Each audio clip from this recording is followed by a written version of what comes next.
नमस्कार, स्वागत है। मैं चंदन कुमार शिक्षा और संस्कार के परिवार में आपका हार्दिक अभिनंदन और स्वागत है। आज हम लोग बात करेंगे झारखंड पीजीटी हिंदी में हुई परीक्षा 22 अगस्त 2023 में जो प्रश्न पूछे गए थे उसके संबंध में जानेंगे विस्तार पूर्वक। जितने भी प्रश्न हमें याद हैं हमारे परीक्षा में पूछे गए थे, कम से कम 70 प्रश्न आपके लिए लेकर आए हैं जो कि सभी महत्वपूर्ण हैं और मुझे लगता है कि आप सभी ने 70 प्रश्नों का उत्तर बिल्कुल सही दिया होगा। हालांकि परीक्षा के दबाव में बहुत सारे प्रश्न जानते हुए भी गलतियां हो जाती हैं, इसके लिए तो ऐसा स्वाभाविक लक्षण होता है सभी विद्यार्थियों के लिए, तो इसमें घबराने की कोई बात नहीं है। आपका निश्चित रूप से अगर आपकी परीक्षा अच्छी गई है तो आपकी सफलता निश्चित है, ऐसा हमें उम्मीद है, ईश्वर से मेरी प्रार्थना है। तो देर न करते हुए आज हम लोग बात करेंगे 22 अगस्त 2023 में पूछे गए प्रश्नों का उत्तर के संबंध में। तो आप अपने अपने प्रश्न देखेंगे और सभी प्रश्नों का उत्तर अवश्य मिलाएंगे, ऐसा हमें उम्मीद है। तो सबसे पहले जानते हैं हिंदी की लिपि पूछा गया था। हिंदी की लिपि क्या है? बहुत ही सरल प्रश्न है, तो इसका सही उत्तर हो जाता है देवनागरी। मुझे उम्मीद है कि आप सभी ने देवनागरी इसका उत्तर दिए होंगे। ठीक है, फिर अगला प्रश्न था आयसु का अर्थ क्या है? तो इसका अर्थ क्या होता है? आज्ञा। विकल्प में और बहुत सारे थे लेकिन सब तो याद नहीं है, मुझे जितना मिला उतना मैं आपके लिए लाया हूँ। और ये वीडियो बनाने के लिए मेहनत करनी पड़ती है क्योंकि बहुत सारे अभ्यर्थियों को पूछना पड़ता है कि क्या क्या प्रश्न आए। तो जैसे जैसे बताया गया वैसे वैसे मैं वीडियो अपलोड करता गया और वैसे वैसे प्रश्नों का प्रारूप तैयार करता गया और आपके लिए वीडियो बनाया हूँ। ठीक है, फिर है हिंदी को किस रूप में मान्यता मिली है? तो विकल्प था राष्ट्रभाषा, राजभाषा, संपर्क भाषा। तो इसका सही उत्तर हो जाएगा राजभाषा। मुझे विश्वास है कि आप सभी ने राजभाषा ही इसका उत्तर दिया होगा। फिर है ममता कालिया का छुटकारा किस विधा का है? तो इसका सही उत्तर हो जाएगा कहानी। विकल्प में था नाटक, कहानी, उपन्यास, रिपोर्टाज, इस तरह कुछ होगा। फिर है मातु वैदेही पितु राम श्लोक किसने कहा? तो ये जो कथन है सुमित्रा ने लक्ष्मण से कहा है ना। फिर है कुरमाली भाषा, खोरठा भाषा, पंच परगनियाँ किस भाषा परिवार से है?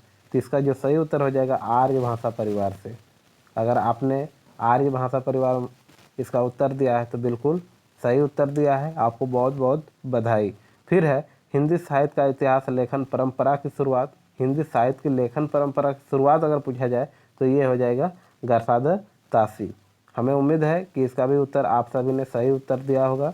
फिर है राजा शिव प्रसाद द्वारा अनुवाद शकुंतला किस नाम से जाना जाता है? तो इसका सही उत्तर हो जाएगा अभिज्ञान शाकुंतलम। अभिज्ञान शाकुंतलम नाम से अनुवाद किए थे।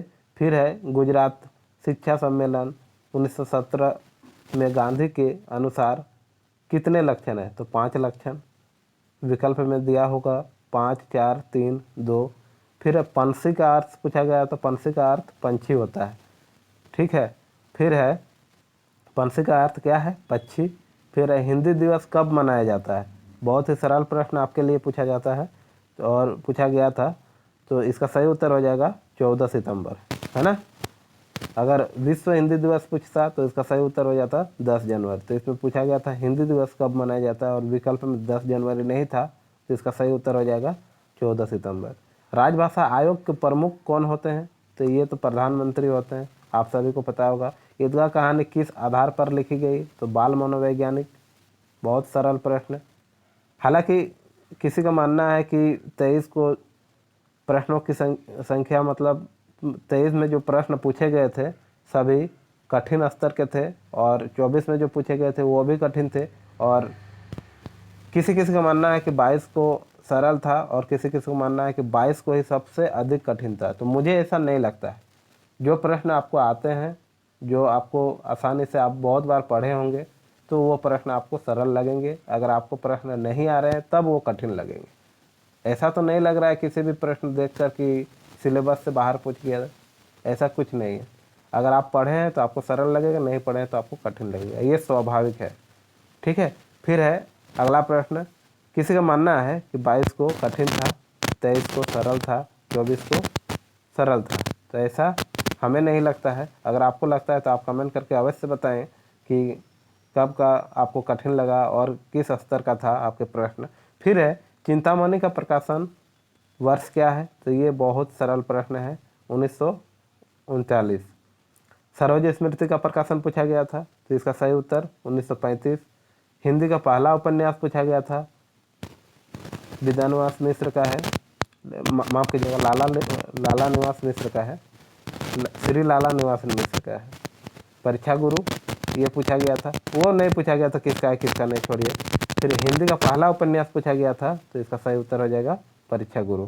महिला आंचल में गांधीवादी कौन था? तो इसका सही उत्तर हो जाएगा बावन दास। मिश्र बंधु विनोद के कितने भाग हैं? विकल्प में था 3, 4, 5, 6, तो इसका सही उत्तर हो जाएगा 4 भाग में विभाजित था। इसके बाद फिर पूछा गया था कुरुक्षेत्र कैसा काव्य है? बहुत ही सरल प्रश्न था, तो इसका विचारात्मक होगा। विकल्प में दिया होगा वर्णनात्मक, विचारात्मक, भावात्मक, इस प्रकार के थे। फिर है कामायनी कैसा काव्य है? तो महाकाव्य है। सरोज स्मृति किसके स्मृति में लिखा गया? तो सरोज स्मृति अपने पुत्री के स्मृति, अपने पुत्री के याद में लिखे थे, ठीक है। फिर है निबंध गद्य की कसौटी है किसने कहा? तो इसका सही उत्तर हो जाएगा आचार्य रामचंद्र शुक्ल। शुक्ल जी ने किसकी जीवनी नहीं लिखी? तो विकल्प था लॉर्ड मेयो, तो इसकी जीवनी नहीं लिखी। शुक्ल के अनुसार उत्साह क्या है? मन में उत्पन्न होने वाला आनंद, इस प्रकार का कुछ विकल्प था, वही उसका उत्तर है। धर्म की रसात्मक अनुभूति भक्ति है, विकल्प था श्रद्धा और भक्ति, भाव और मनोविकार, इस प्रकार के कुछ थे, तो इसका सही उत्तर हो जाएगा श्रद्धा और भक्ति। फिर है मगही का संबंध किस उपभाषा से है? तो आप लोगों ने बहुत बार ये पढ़ा चुका होगा, तो इसका संबंध बिहारी हिंदी से है। फिर है अवधि किस अपभ्रंश से है? तो अर्धमागधी अपभ्रंश से है। भारत दुर्दशा में किस राज्य के प्रतिनिधि का वर्णन है? तो बंगाल राज्य के, है ना। दुल्हन गाँव हूँ मंगलाचार में प्रतीक है, मंगलाचार किसके प्रतीक है? तो आत्मा के। हालांकि जीवन का होता है, तो जीवन विकल्प नहीं था, तो इसका सही उत्तर आत्मा होना चाहिए। प्रेम की खेती करने वापस फिर आऊँगा किसने कहा? ममता से कहा था। कौन कहा था? डॉक्टर प्रशांत। कहाँ से लिया गया है? महिला आंचल से, है ना। चलिए आगे बात करते हैं। 8वीं अनुसूची में भाषा शामिल नहीं है, विकल्प में था भोजपुरी, मगही, मैथिली में नहीं, भोजपुरी, मगही, मैथिली और संथाली, तो इसका सही उत्तर हो जाएगा भोजपुरी। भोजपुरी जो है इसे अभी तक मान्यता नहीं मिली है संविधान के 8वीं अनुसूची में।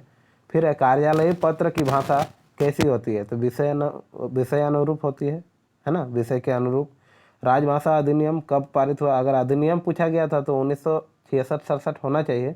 और राजभाषा आयोग का गठन कब हुआ था? अगर आयोग पूछ दिया तो इसका सही उत्तर हो जाएगा 1955। इश्कनामा किसकी रचना है? तो बोधा की है। बहुत बार मैंने आप लोगों को प्रैक्टिस सेट में ये पढ़ाया है, और हमें उम्मीद है कि प्रैक्टिस सेट से कम 70 से 80% प्रश्न आपके प्रैक्टिस सेट से आए होंगे। ऐसा मुझे प्रश्न देखने से ऐसा उम्मीद है कि आपको 70 से 80% अवश्य मिले होंगे प्रश्न देखने को।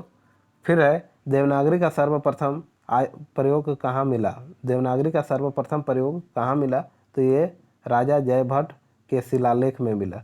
फिर है गोदान में वकील कौन है? श्याम बिहारी तनखा थे। फिर है महिला आंचल का प्रकाशन वर्ष कब है? 1954। महिला आंचल के लिए पद्मश्री पुरस्कार किसे मिला था? तो महिला आंचल के जो रचयिता हैं फणीश्वर नाथ रेणु, इसे ही पद्मश्री पुरस्कार से सम्मानित किया गया था। छंदों का अभ्यास मेरी वृत्ति नहीं है किसने कहा? विलोम ने कहा। विलोम ने कहा, और किसे कहा? मल्लिका से कहा, और ये आषाढ़ का एक दिन नाटक से लिया गया पंक्ति है। फिर है कालिदास को लेखन के लिए प्रेरित कौन किया? तो मल्लिका ने किया। प्रेमचंद का अधूरा उपन्यास क्या है? विकल्प था सेवा सदन, गोदान, मंगलसूत्र, इस प्रकार के, तो इसका सही उत्तर हो जाएगा मंगलसूत्र। प्रेमचंद के उपन्यास का क्रम पूछा गया था, सेवा सदन, गोदान, मंगलसूत्र, इस प्रकार के थे। तो सबसे पहले सेवा सदन जो था विकल्प में, वही इसका सही उत्तर था। अगर आप इसका उत्तर सही दिए हैं तो आपको बहुत बहुत बधाई।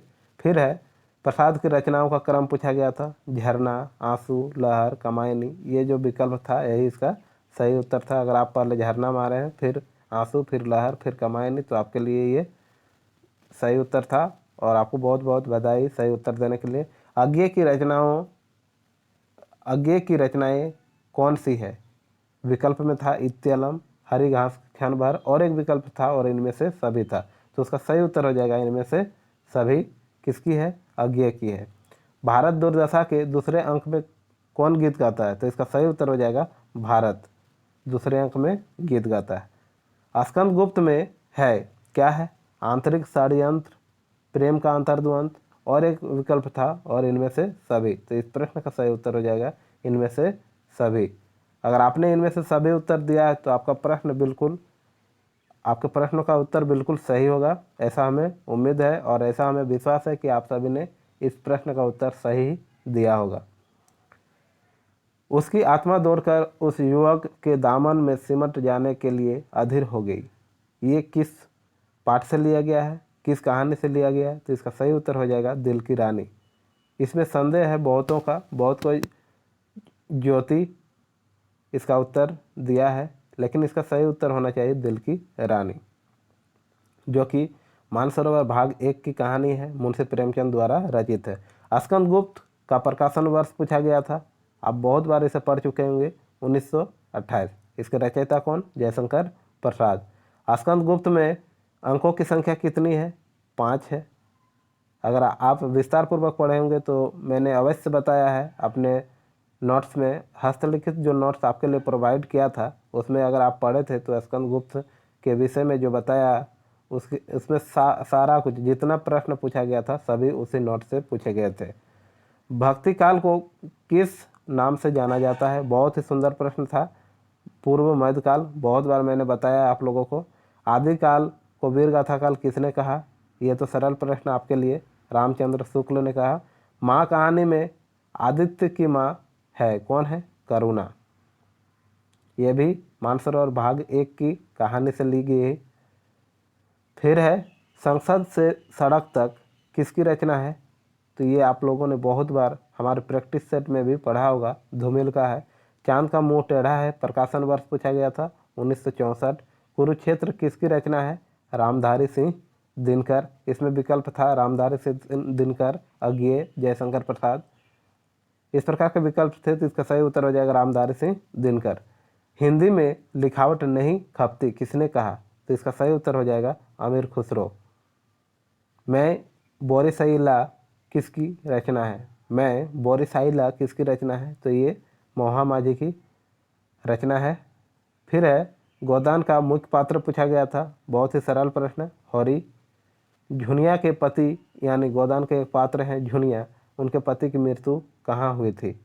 तो इसका सही उत्तर हो जाएगा मुंबई में। बहुत कोई इसमें गलतियां कर चुके हैं, मुंबई की जगह बेलारी सही उत्तर लगा दिए, जबकि वो विकल्प बिल्कुल गलत है। परमाल रासों के रचयिता पूछा गया है, तो इसका सही उत्तर हो जाएगा जगनी। अगर नरपति नाल का पूछता तो उसका उत्तर दूसरा हो जाता, तो परमाल रासों का पूछा गया था, तो इसका सही उत्तर हो जाएगा याज्ञनिक। अपभ्रंश का वाल्मीकि किसे कहा जाता है?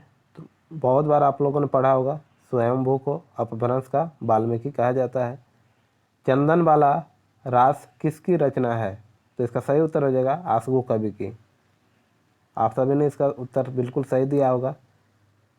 कुरुक्षेत्र में किसके बीच की संवाद है? युधिष्ठिर और भीष्म के बीच की संवाद है।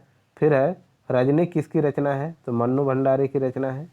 फिर है व्रत मुक्त केसी कौन थी? द्रौपदी की थी। इसके अलावा बहुत सारे प्रश्न थे जो बहुत ही कठिन थे। मैंने पहले ही आपको बताया कि अगर आप उन प्रश्नों को से भली भांति परिचित नहीं हैं, कभी वैसे प्रश्न को आप नहीं पढ़े हैं, विस्तार पूर्वक अध्ययन नहीं किए, तो आपको प्रश्न कठिन लगेंगे।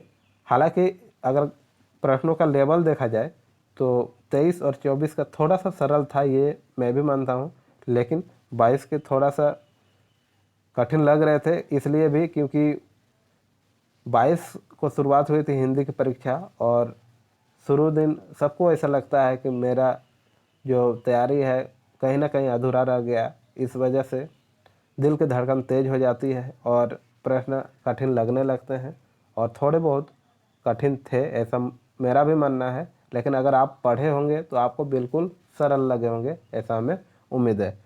स्वच्छंदतावादी आलोचक हैं स्वच्छंदतावादी आलोचक हैं स्वच्छंदतावादी आलोचक हैं कौन है? नंद दुलारे वाजपेयी। बहुत ही सरल प्रश्न है। स्वच्छंदतावादी आलोचक हैं कौन है? नंद दुलारे वाजपेयी। विकल्प आगे निराला, नंद दुलारे वाजपेयी, हजारी प्रसाद द्विवेदी। तो इस प्रश्न का सही उत्तर नंद दुलारे वाजपेयी। आदमी नाटक के रचनाकार हैं कौन है? प्रसाद दिया हुआ था यानी द्वारिका प्रसाद। लीला ऐप किस विभाग द्वारा जारी है? तो ये राजभाषा विभाग द्वारा जारी किया गया था। फिर है अब्दुल गनी किस कहानी के पात्र हैं? तो मालवीय का मालिक के पात्र हैं। अगर आपने सही उत्तर दिया है तो आपको बहुत बहुत बधाई। अंतःपुर का छिद्र के रचनाकार हैं कौन है? गोविंद वल्लभ पंत। इस प्रकार के विकल्प आपको देखने को मिले होंगे और हमें उम्मीद है कि इस प्रश्न का उत्तर भी आप सभी सही दिए होंगे, ऐसा हमें विश्वास है। तो ये थे कुल 70 प्रश्न 22 अगस्त 2023 को पूछे गए पीजीटी झारखंड में। और हमें उम्मीद है कि वीडियो बनाने में वास्तव में मेहनत लगती है। एक एक प्रश्न इकट्ठा करना पड़ता है, सभी को एकत्रित करके उस प्रश्नों का उत्तर भी जानना ज़रूरी हो जाता है, इसलिए उत्तर को ढूंढकर लिखना भी ज़रूरी हो जाता है और आप लोगों के लिए वीडियो बनाकर लाते हैं। और इस मेहनत को देखते हुए आप सभी ने हमें जिस प्रकार के प्रेम दिया पिछले वीडियो में, वास्तव में मुझे उसी का पुनर्बलन मिलकर आप लोगों के लिए वीडियो बनाता रहता हूं और वीडियो अपलोड करता रहता हूं। वीडियो आपको अंत तक देखने के लिए और हमें सपोर्ट करने के लिए आपका बहुत बहुत धन्यवाद। मिलते हैं इसी प्रकार और एक नए वीडियो के साथ 23 अगस्त 2023 की परीक्षा जो पीजीटी झारखंड की हुई थी उसके एनालिसिस के साथ, उसके विश्लेषण के साथ और एक नए वीडियो में।